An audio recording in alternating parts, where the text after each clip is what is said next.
Saking sunyinya bursa transfer musim dingin kali ini, BR Football sampai membuat animasi tentang betapa gabutnya para ahli transfer macam Fabrizio Romano dan David Ornstein.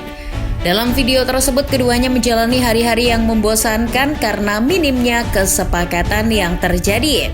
Padahal, biasanya mereka disibukkan dengan pergerakan bursa transfer dari liga-liga top, terutama Liga Inggris. Tapi kali ini Liga Inggris seperti enggan untuk menunjukkan kekuatan finansialnya. Bahkan, BR Football berani mencap kalau bursa transfer kali ini jadi bursa transfer paling buruk yang pernah ada. Lantas, mengapa hal ini terjadi? Sebetulnya, sepinya bursa transfer tak hanya terjadi di Liga Inggris saja. Di berbagai kompetisi level atas lainnya pun demikian. Namun, karena Liga Inggris jadi kompetisi paling populer dan selalu menjadi destinasi favorit dari pemain-pemain bintang, maka kita akan mengambil contoh dari kompetisi yang memiliki logo kepala singa ini. Selain itu, dalam beberapa tahun terakhir, Liga Inggris memang telah membangun reputasi sebagai kompetisi yang boros dalam hal mendatangkan pemain. Sebagai perbandingan saja, Januari tahun 2023 jadi salah satu bursa transfer musim dingin terhebat di Liga Inggris. Di periode itu, bursa transfer terasa seperti festival kepindahan pemain, karena memang sebanyak itu kesepakatan yang tercipta. Apalagi ditinjau dari situs Transfermarkt, setidaknya ada ratusan transaksi yang terjadi hanya dalam 1 bulan saja. Dengan rincian ada 104 pemain yang didatangkan dan ada 88 pemain yang dilepas oleh klub Liga Inggris. Itu angka yang gila jika dibandingkan dengan Januari tahun 2024. Di edisi kali ini hanya ada 74 kedatangan termasuk pemain-pemain yang dipulangkan dari masa peminjaman. Klub Liga Inggris tercatat justru lebih sering melepas pemain. Di Januari 2024 mereka telah melepas setidaknya 94 pemain, entah dengan kesepakatan permanen atau pinjaman. Secara pengeluaran pun menurun drastis. Menurut Transfermarkt, Januari musim lalu Liga Inggris menggelontorkan dana untuk mendatangkan pemain sekitar 842,5 juta euro. Sementara tahun ini Liga Inggris hanya mengeluarkan dana sebanyak 121 juta euro saja. Perbedaan angka pengeluaran ini menunjukkan bahwa ada penurunan yang begitu drastis. Fenomena ini bahkan membuat beberapa peneliti tak bisa diam begitu saja. Mereka ternyata juga penasaran mengapa klub-klub Inggris berat untuk mengeluarkan uang di Januari. Menurut laporan Deloitte Sports Business Group, pada Januari 2024 tim-tim Liga Inggris hanya mengeluarkan 121 juta euro dalam aktivitas transfer. Itu menjadi angka pengeluaran terendah Liga Inggris dalam 3 tahun terakhir. Nah, penyebab yang paling mempengaruhi pengeluaran dalam belanja pemain adalah pergerakan dari klub-klub Big Six. Mereka seakan tak mau membuat jempol Fabrizio Romano kram karena terlalu banyak ngetik "Here we go".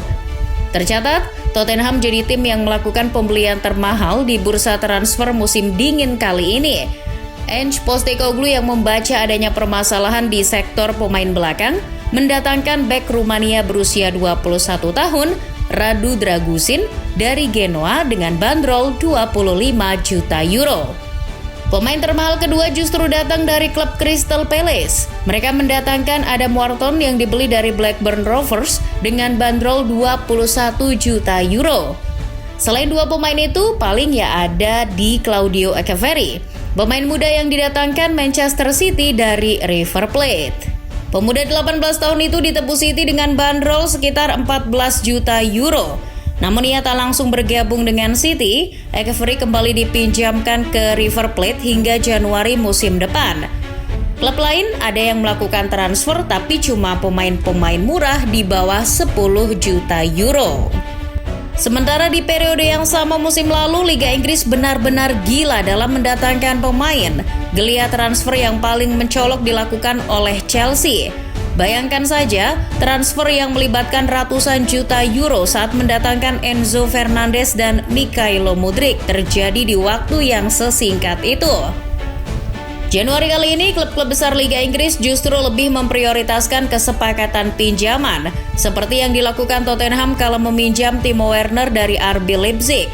Upaya ini dilakukan untuk mengatasi permasalahan yang bersifat tentatif. Ia didatangkan untuk menggantikan Son Heung-min yang masih berada di Qatar bersama timnas Korea Selatan. Tentu tak cuma Spurs, klub-klub mediocre macam Brentford, Fulham, dan Burnley juga demikian. Meminjam pemain di tengah kebutuhan yang mendesak memang jadi solusi paling ekonomis yang bisa dilakukan. Beberapa klub juga lebih fokus untuk melepas pemain secara permanen atau pinjaman untuk sedikit meringankan beban gaji. Skema ini cukup gencar dilakukan oleh klub-klub yang memiliki kelebihan pemain muda seperti Brighton atau kelebihan pemain gak guna seperti Manchester United dan Tottenham. Manchester United melepas beberapa pemain seperti Donny van de Beek, Jadon Sancho, Hannibal Mejbri, dan Facundo Pellistri dengan kesepakatan pinjaman.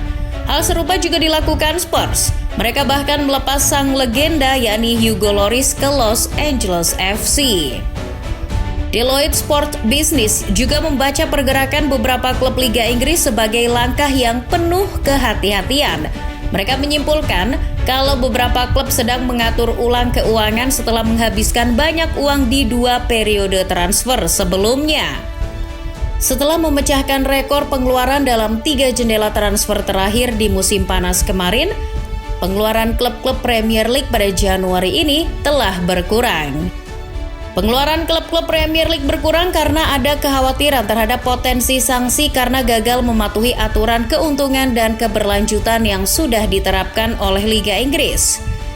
Iya, klub kaya macam Manchester City, Newcastle United, Aston Villa, hingga Chelsea takut dengan Profit and Sustainability Rules atau bisa disebut PSR.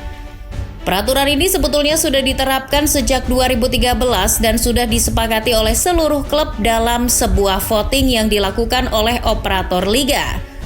Peraturan ini untuk menyamakan kedudukan dan mencegah klub dengan kelompok kepemilikan kaya menghabiskan banyak uang untuk membeli pemain. Artinya, klub hanya diperbolehkan menelan kerugian maksimal di angka 105 juta pound saja dalam jangka waktu 3 tahun. Nah, dalam beberapa bulan terakhir, FA dan Premier League sangat sensitif soal isu tersebut. PSR setidaknya sudah memakan 2 korban dalam 1 tahun terakhir. Kedua klub tersebut adalah Everton dan Nottingham Forest. The Toffees yang sudah mengantongi sanksi pengurangan 10 poin saja masih dijatuhi dakwaan lagi pada pertengahan Januari kemarin. Hal tersebut yang membuat Everton tak berkutik di bursa transfer Januari kemarin. Manchester City pun dikabarkan tak bisa lepas dari potensi sanksi serupa. Maka dari itu, beberapa klub yang belum terindikasi melakukan pelanggaran seperti Arsenal, Liverpool, dan Manchester United memilih untuk bersabar dan menghabiskan uang di bursa transfer musim panas. Toh ketiga klub ini merasa komposisi timnya sudah cukup baik untuk mengarungi sisa musim 2023-2024. Di luar alasan-alasan tadi, di bursa transfer kali ini memang tidak banyak pemain bintang yang tersedia. Kalau ada, pasti harganya mahal. Selain itu, beberapa dari mereka juga menghormati kontrak yang ada. Seperti halnya Kylian Mbappe yang ingin merampungkan kontraknya di PSG dan pindah ke Real Madrid secara cuma-cuma di akhir musim nanti.